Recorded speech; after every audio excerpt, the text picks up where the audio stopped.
I always start off my session with a question because I like keeping it out. And I wanted to know whether you've experienced something where you want to make decisions like in school and colleges, and you're constantly questioned about the decision that you want to make. People or your family members, adults at home, think that they can go expect to you and help you make that decision for yourself, whether it's to the right course, the right college, the right schooling, or the right future. Have any of you faced this? Yes. I didn't hear anything. Yes. Okay, so my story is kind of like that. Before I start off, I'm going to set off the background. Okay, so I'm a 1980s kid, and we had no internet. We didn't have any smartphones, so there was no way to kind of check on facts in any such way. So I started off school. I went to modern school Barakamba, and in the 8th grade, without me realizing it, you get your first choice in life, which is Sanskrit or Hindi. And I was told that Sanskrit would be the better bet because Hindi is tougher to score in, so on and so on. And I took Sanskrit. I didn't think anything of it at that time. I mean, I was 13. The bigger decision was taking commerce with maths, humanities, or science. I think this is one of the big ones that decides because you're going to sit for your board exams, and that kind of determines the rest of your life. And my aptitude test in school said I was good for humanities, but not for commerce with math. However, coming from a traditional Delhi business family, I was told that business is in my blood and that maths I'll be able to do, and they had full faith that I can do it. So yet again, I got into something that I wasn't fully sure that I could do on my own. And 10th board results came and I got about a 77%. Now, again, to give you some background, 77 is like a no-go in my house. It's like my grandparents and everybody went to St. Stephen's. The rest of my mom's side of the family went to Lady Shri Ram College. So the bench was really, really high. And 77 wasn't going to cut it into any college for me. And I remember my mom being really frustrated. And she said, if you get marks like this, I think after the 12th, we probably just have to marry you off to somebody because I don't see a future for you. And I don't know what happened, but that one sentence in my life scared me shitless. I couldn't think that after school that my life would be over and I would be married off. I mean, you obviously believe what your parents say at that point in time, and you believe it to be true. So the next morning I got up and I decided to pick up a sport. So I'm kind of like a jugaadu person, okay? So I like to find solutions to things, but the same end result. So I figured that with a good distinction plus a sports quota, I would be able to get into a very reputable college with the course of my choice.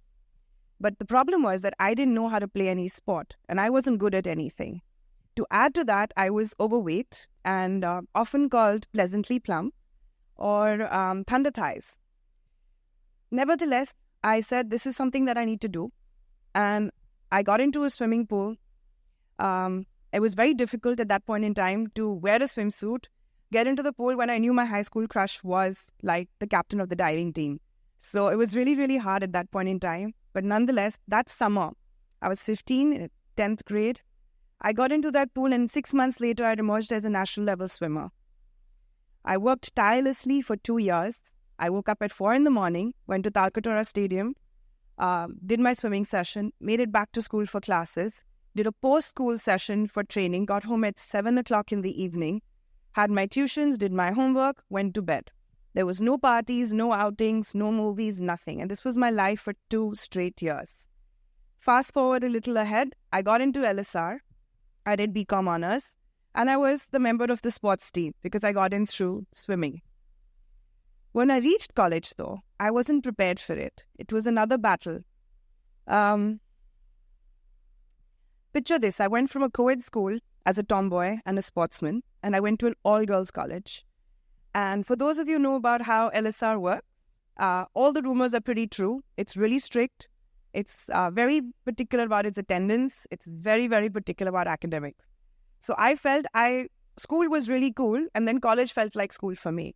And then suddenly I was surrounded by all these women, and I was in a class of 56 girls. So out of all the thousands of students in LSR, BCom honors only has 56 girls, out of which only 6 were from Delhi, and everybody else was out of state. So you can just imagine how much of a cultural gap there was. Because I was I was the only one from sports in this class. So you can just understand where these girls were coming from and where I came from. So I felt like a fish out of water, and I wanted to find a way to make a space for myself in this college, to be known just more than a jock or someone who got in through sports. And we were treated a little different at that point. So I remember at the orientation day, it was a hall like Audi like this, and all the societies of college kind of perform. And the Western Dance Society came on, and I thought these women were the coolest thing I'd ever seen, because they were out there, they were fierce, they were dancing to English songs, they were all so fit, they were all so sure of themselves. And I told the person sitting next to me that, 1 year I'm going to leave as the president of this society. Of course, I didn't know how to dance at that point, right? But I always dared to dream. So there was a Bluebell school, which is right opposite LSR. And I started taking classes. And within a year, I got good enough to the point where the current president came up to me and said, would you like to be the president of the society next year? Stand for the elections. So by the time I graduated LSR, I left as the president of the dance society. I left as someone who has made a mark. I've actually come and performed on this stage many times during college. So it's very nostalgic for me to come back here. And JMC was one of the most coveted teams to beat at that point in time. I'm sure it still is. So it feels amazing to be here on this stage, but for different reasons. After college, I moved on to Oxford. And again, coming back to making decisions in life and how your parents influence the path that you have to take. I was told that US 2 years in MBA is too long because, you're running a race against time because you have to get married by a certain age. And Europe and UK is okay because it's about a year. But even then, I was given a list of universities that these would be acceptable for you to go to. And as luck would have it, I only set my sights on Oxford, and I got through. So I went in for an MBA, and I was told, you're only going for 1 year, beta, and then you're coming back home. So, of course, that didn't happen. I mean, I think now that you're hearing this story, you can see that I don't listen to a damn thing. I got a job with Deloitte in London, and I asked my parents to give me 1 more year. That 1 year turned to maybe 5, 6, 7. And then Lehman Brothers crashed, and I had to come back to India. FDI, luckily, at that point in time, opened up. And as time went on, I was doing my job. I was doing very well. At 30, I was making more money than I could spend. I was at the top of my career. I was at the top of the game. But something always felt amiss. Something didn't fit right. I questioned myself. I said, I've got everything today, but I'm not motivated to get up and go to work. I'm not enjoying what I do, even though I know I've got it all. Like, everybody looks at me and says, I want this life. She's so lucky. So as luck would have it, I decided to get married around that time. And I got married in Vegas, came back, had a wedding reception in Delhi, and happened to order a cake. Very innocently. Like, you don't even think these experiences are going to impact you till you look back later. And in short, that wedding cake was a disaster. It was just ridiculous. Now, coming back from the UK, my concept of what I wanted and what I got, there was huge difference. And this is 2013, guys. Still had a job. I think I quit within a week of that, of the celebration function that we had. And I said, I'm going to become a chef. So you can just imagine in the room what my family looked at me like and what their reaction was. Can anybody hazard a guess? I can see a lot of smiling faces. Okay. So I was told that I've lost the plot. I was probably having an early midlife crisis, that they had sacrificed so much to make sure that I got what I wanted, which sounds really funny in my head because it was kind of premeditated. But I stuck to my guns, and no matter how small I felt, having to restart my life at 30 with something I knew nothing about, this was the biggest leap of faith I ever took, because I really thought I was onto something. I gathered that there was a vacuum in the market in India, and if I couldn't get something that I want in 2013, I'm sure there were many like me who were struggling with it. So this was an industry that was completely ignored. Of course, now you guys don't think like that, but just think 10 years back. No one thought about it. It was only the cookies and the cakes that you buy of a basic bakery, or it was those toffees and candies that you get. There was nothing further. So my husband was a fashion designer, and he used to go to Paris very frequently. And I tagged along and I said, look, I'm not going to spend money on another course because I don't know what the return on investment on this is going to be. So instead, I'm going to go and apprentice there with chefs and see what I can learn off the trade. That happened, came back and opened a bakery, opened a cloud kitchen, did fantastic. Like I was really on top of my game. I was one of the first people to get into it. 3 years in, I was like, but this is not good money. Like, I love it. I'm super passionate about what I do. But this is not going to be my retirement fund. I can see myself baking cakes even at 60. And there is no sailing off into the sunset happening. That's when I got into the idea of trying to think something bigger, but in this industry, I didn't know what. Luckily, one day a customer walked into my store, and this auntie who walked in, and very arrogantly, she said, "What kind of a bakery is this? You don't do like customized cakes? You don't do fondant cakes?" I said, "Yeah, sure we do." And I got my hands on some product. And this is 2016, I realized that every single product that comes into India is imported, which baffled me. Because I said, if India is the second largest exporter of sugar in the world, why the hell are we importing everything that goes onto our cakes here and in our confectionery field? So I said, why don't I study how to make it? And this question that I asked myself, why don't we make it here, is what propelled me into the brightest future of my life. I started trials on this product fondant, and all I did was I bought the pack, and it was very simple. I started reverse engineering. So I read the ingredients, I started studying the ingredients. Of course, there's no course in India that teaches you that even today.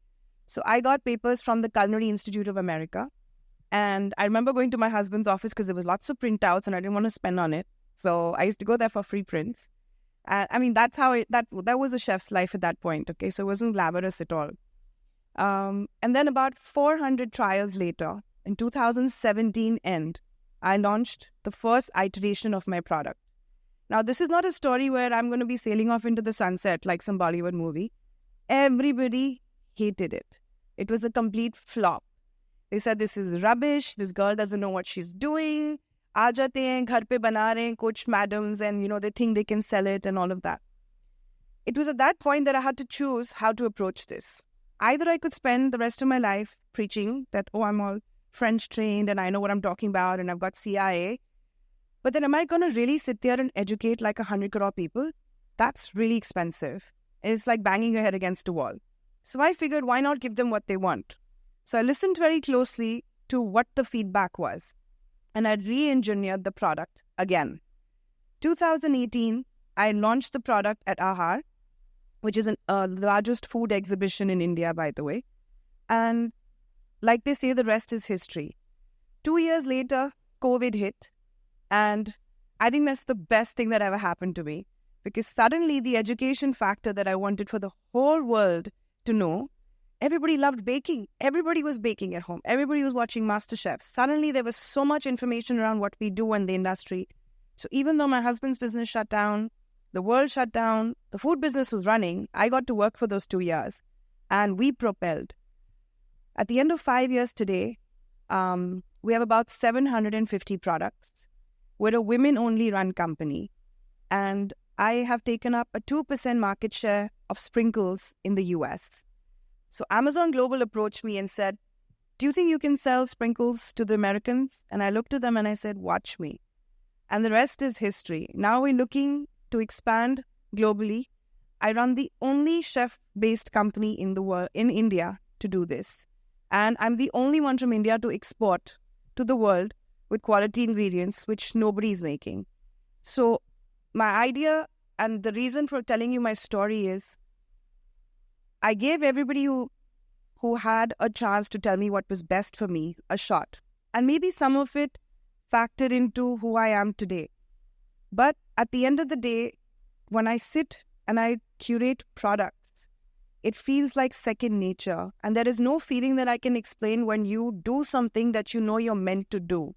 And then you make money doing that. It's unreal.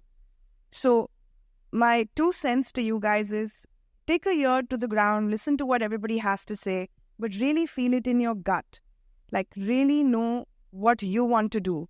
Because if you're good at what you want to do, which you will be, then you can make money off it. And as of today, where you guys sit, I think the opportunities are just endless. There is a reason that I only use Chef Gauri. I have never used a surname because I was always about creating my identity. Who I married or who my parents were have nothing to do with who I am today. And which is why it is just Chef Gauri. So I want you guys to go home with just this, that please believe in yourself. There is no harm in taking a risk. Take that leap of faith. It's not wow. What have you got to lose? Just time. But you're not going to be sitting in your 60s thinking, hey, I wish I had tried this when I was younger. You have all the time in the world. You're in college right now. Believe me, if I can think of restarting a business at 30, there's nothing stopping you guys in your early 20s. Experiment, dabble into things. Try things that you want to do. Try things that you think you may be good at. And you know what? It's okay to fail. It's not the end of the world. Stop putting so much pressure on yourself. Learn to take a bet on yourself. I took a bet on myself at every stage of my life. I took a bet on myself in school. I took a bet on myself in college. I took a bet on myself in Oxford. And I took a bet on myself at 30. I lost so much along the way. I had so many people belittle me and tell me I was silly. And today everybody else says, हाँ हमें तो पता था बेटा तुम कर लोगे. You know? So I can see a lot more of you smiling. And if you like what I had to say, if you find it inspiring, please give me a round of applause.